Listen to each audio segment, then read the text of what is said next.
Here we are, the start of a new century. A new king, a flying machine in the skies. But more important to us, these courts have finally been declared insanitary. Ha! My father, bless his soul, he could have told the corpy that years ago.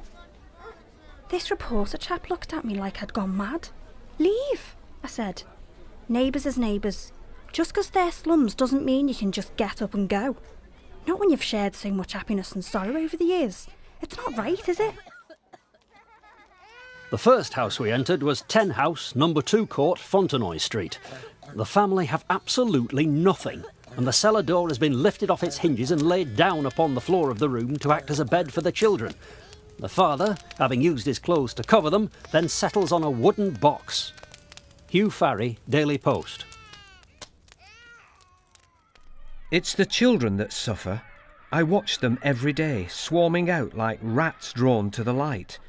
Their pallor is awful to behold, mere skeletons in rags.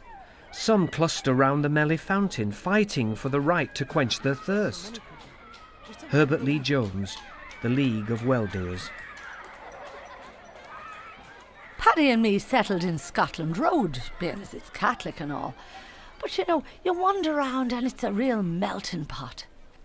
There's a regular Chinatown down Pitt Street. There's black folk in Brick Street. Even Filipinos in Frederick Street. But somehow, we all rub along together. There's no point not to. Are you still cleaning those windows, Polly? You've been at it all morning. Father Ryan from St Vincent's is round here later, so I want to make sure it looks nice. Well, it's my turn to put a pot of tea on today, so come round when he's gone. My Tommy used to chirp, each for himself and God for us all. But when our Rose and Dad, he changed his tune. The whole court turned out to pay their respects, joined in a subscription too, as we had nothing to pay for burial. The Saturday and Sunday which I spent in that court I always shudder at.